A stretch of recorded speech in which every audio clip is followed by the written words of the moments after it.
Bentornati sul nostro canale. Oggi, come ogni venerdì, pubblichiamo un video dove un po' raccontiamo quello che stiamo facendo in questo periodo. Come vedete, i colori ormai dell'autunno sono ovunque nelle vigne. E niente, quello che dobbiamo fare oggi è un monitoraggio della situazione in campo per una malattia particolare legata appunto al fenomeno della flavescenza dorata che sta colpendo, ahimè, questa zona. Ecco, questo video lo facciamo perché è nato da un suggerimento vostro, in quanto uno di voi che si è iscritto al nostro canale ci ha commentato dicendo che voleva così un video, era interessante un video dove parlassimo di alcune delle malattie che colpiscono la vite, e in particolare, dal suggerimento suo, appunto la flavescenza dorata, e per cui proprio per questo cerchiamo insomma di accontentarlo e di dedicare un video appunto a questa richiesta. Ecco, diciamo, la flavescenza dorata è una grave malattia che sta colpendo le viti e crea diversi problemi. In pratica è causata da un fitoplasma che va a insediarsi all'interno della pianta. Questo fitoplasma viene trasferito da una pianta all'altra attraverso un vettore che è lo scafoideo, e il fitoplasma è responsabile diciamo, di questa malattia. Cosa va a creare? Praticamente, inserendosi nei tubi linfatici, diciamo nei canali linfatici all'interno della pianta, chiaramente va a creare poi delle disfunzioni di quello che è il normale sviluppo e normale crescimento anche della parete, dei grappoli e della pianta in sé, e quindi ne va a causare poi un deperimento progressivo. Diciamo, i sintomi principali della flavescenza dorata bisogna ricercarli su più porzioni, diciamo, della vite. In primis abbiamo il grosso sintomo, quello più evidente, quello dell'accortocciamento delle foglie. Un altro sintomo molto evidente è quello della mancata lignificazione dei tralci, e poi è ovviamente una diciamo non corretta maturazione dell'uva, che può essere appena lieve e magari può essere un fenomeno di cascola o dei grappoli non completamente maturi, oppure addirittura arrivare al disseccamento proprio dei grappoli o la completa appunto improduttività, quindi completa assenza di grappoli, e quindi questo è un altro dei sintomi che può dare appunto diagnosi di flavescenza dorata. Questo è un classico esempio proprio anche da manuale, diciamo, di fitoplasmosi della vite, e vedete benissimo che abbiamo tralci non lignificati, foglie assolutamente accartocciate e anche con un profilo leggermente triangolare e con i lembi, diciamo, con le punte che guardano verso il basso, quindi questo è un classico esempio, e appunto mancata, diciamo, produttività, perché si capisce che da qua uva non è stata prodotta, è impossibile, e quindi questo è sicuramente una pianta colpita da fitoplasmosi. Dopo, un'altra cosa da valutare all'interno, diciamo, delle valutazioni che bisogna fare per diagnosticare flavescenza dorata o comunque fitoplasmosi è anche la colorazione delle foglie. Diciamo che la flavescenza dorata prende il nome appunto perché le foglie delle viti a bacca bianca soprattutto hanno una colorazione tendente al giallastro e una consistenza cartacea, quindi una consistenza quasi croccante. Ecco, invece quelle a bacca rossa diventano più un rosso acceso e hanno questi colori molto vivaci, però in periodi che non dovrebbero averlo, per esempio, non so, in agosto anziché in ottobre, novembre, ecco, per cui ci sono delle accelerazioni, diciamo, nelle colorazioni, e sono colorazioni abbastanza sgargianti, abbastanza vivaci, ecco. Chiaramente in questo momento noi ci troviamo in autunno, per cui abbiamo i vigneti che hanno colori autunnali, per cui non tutte le foglie, per fortuna, che abbiamo all'interno di questo vigneto sono un sintomo di flavescenza dorata. Ecco che bisogna andare pianta per pianta e valutare, ovviamente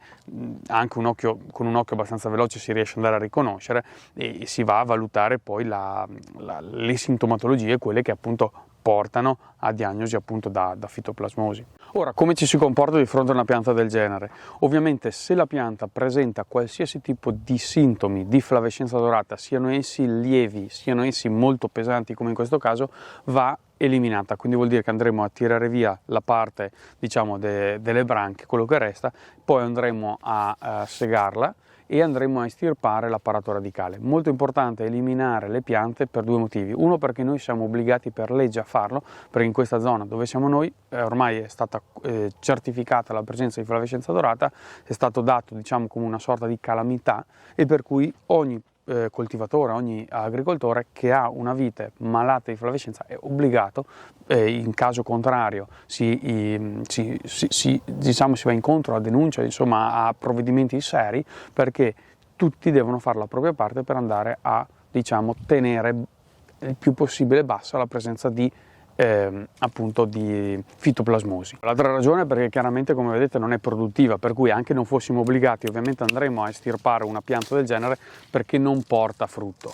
e quindi ha un costo di fatto per noi senza ottenere risultati. Oltretutto è importantissimo andare, perché siamo obbligati a estirpare una pianta del genere, perché questo diventa un vettore di fitoplasmosi, o meglio un inoculo, un serbatoio, ecco, meglio dire, di fitoplasmosi per tutto il resto del vigneto e per i vigneti circostanti. Perché? Perché se lo scafoideo, che ha un apparato, diciamo, pungitore, va a infettarsi di un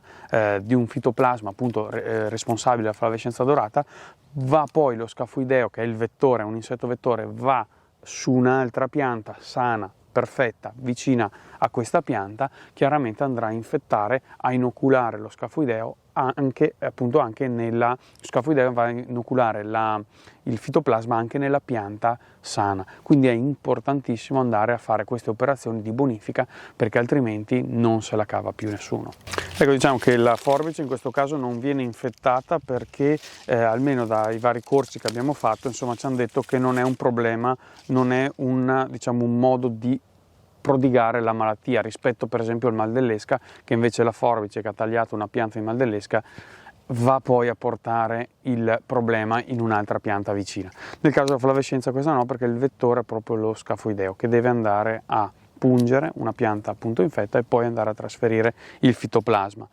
Ora, noi questa operazione quando è che la facciamo? Adesso la stiamo facendo in questo periodo, ma in realtà la facciamo un po' tutto l'anno, cioè diciamo dalla parte, diciamo del periodo di giugno, fine giugno, inizi luglio, quando iniziano le prime sintomatologie, in poi. Ovviamente ci sono alcune piante che presentano delle sintomatologie che restano latenti fino anche a dopo la vendemmia, e durante il periodo di vendemmia, post vendemmia, emerge maggiormente, ed è proprio per questo che in questo momento noi andiamo a ripassare i vari vigneti, proprio per andare a eliminare del tutto anche quelle piante che hanno dimostrato dei sintomi più tardi, o magari banalmente non ce ne siamo accorti in prima battuta noi, perché magari alcuni sintomi erano un po' meno evidenti. Ecco, adesso procediamo a tagliare il fusto e poi arriveremo in una seconda battuta, andremo a estirpare il resto. Diciamo, in questo momento è un po' difficile andare a trovare i sintomi, diciamo, della flavescenza dorata per il colore delle foglie, piuttosto sono molto evidenti i sintomi della mancata lignificazione rispetto al periodo, parliamo rispetto al periodo magari di inizio o metà luglio. Chiaramente a metà luglio è più semplice andare a vedere delle foglie un po' strane e si capisce subito che è flavescenza, mentre magari la mancata lignificazione è un po' meno evidente, proprio perché magari in quel periodo ci sono piante che sono un po' più avanti e piante che magari sono leggermente più indietro, per cui ogni momento ha dei sintomi, secondo almeno la nostra piccola esperienza che abbiamo fatto, perché dopo in realtà siamo abbastanza neofiti anche noi, e ogni momento ha dei sintomi specifici. Ecco, è molto importante per gestire la flavescenza dorata che un po' tutti si diano da fare per fare questa lotta, diciamo, in sinergia, in modo tale da avere maggior successo di tenere bassa la pressione, perché il problema è appunto quello di avere poco serbatoio e andare a fare i trattamenti corretti nei periodi giusti, nei giorni giusti, dove magari le osservazioni hanno dato come risultato presenza appunto dello scafoideo, che è il vettore. Quindi l'importanza è quella, perché ci sono veramente poche armi per combattere questa piaga, perché è una piaga, e quindi è auspicabile che appunto si faccia un lavoro di comunità proprio per cercare di bonificare al massimo quelli che sono i vigneti. Per combattere con i trattamenti il problema della flavescenza si va a trattare contro lo scafoideo, però in realtà lo scafoideo è semplicemente il vettore, come abbiamo detto, per cui il problema grosso è il fitoplasma e su questo noi non abbiamo nessuna arma, per cui la strategia è quella di andare a combattere l'insetto vettore. Per capirsi, se noi avessimo un vigneto completamente sano ma infestato di scafoideo, non ci sarebbe nessun problema, o almeno in teoria non ci sono problemi, sicuramente non ci sono problemi per la flavescenza, ma bastano pochi esemplari, o comunque insomma una popolazione anche scarsa di scafoideo, ma con magari in una zona del vigneto molto intensa, diciamo dove c'è molta flavescenza, a creare grossi problemi per l'intero appezzamento nel giro di un paio di anni, anche perché appunto questo scafoideo riesce a muoversi a distanza di diversi centinaia anche di metri, per cui si è visto da alcuni studi che ha queste capacità, per cui si riesce ad andare poi a infettare piante veramente distanti e quindi creare poi problemi per tutta la comunità. Ecco, in questo caso invece ci troviamo di fronte a due piante con sintomatologia evidente di flavescenza, due piante ravvicinate, e quindi andremo ovviamente anche in questo caso a tagliare diciamo, tutta la chioma in modo tale dopo da procedere con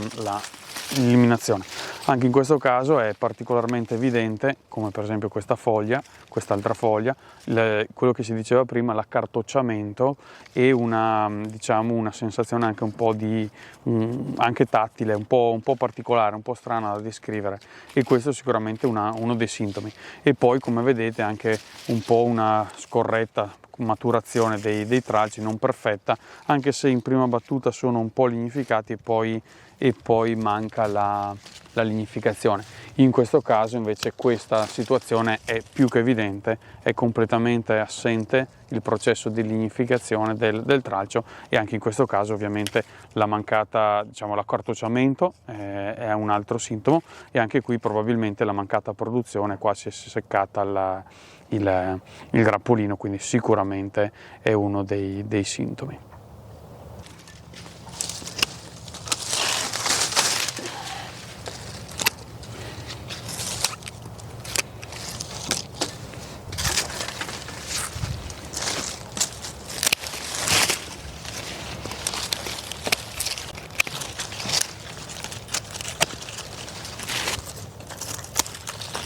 Ecco, adesso che abbiamo eliminato tutta la parete fogliare, anche in questo caso andremo a tagliare e poi proseguiremo con le fasi di estirpo anche dell'apparato radicale.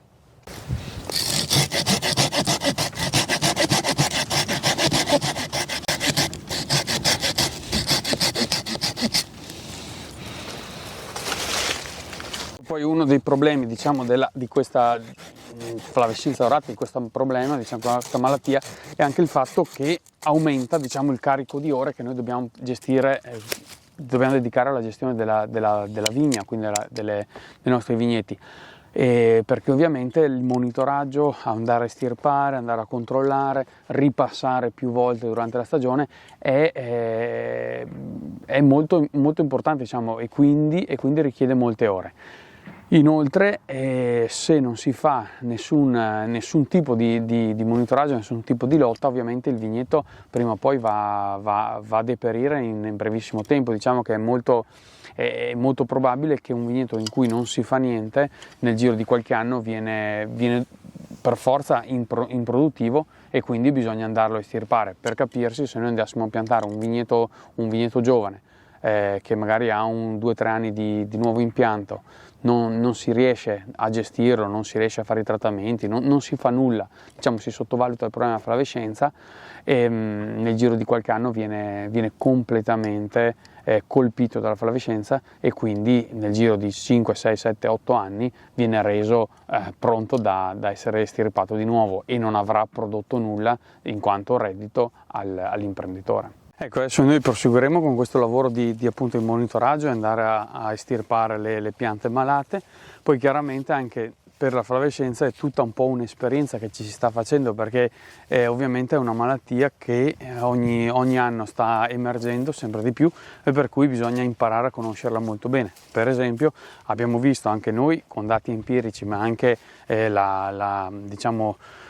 i vari studi che sono stati fatti, e ormai hanno detto che ci sono alcune varietà, diciamo, alcune tipologie di uva che sono più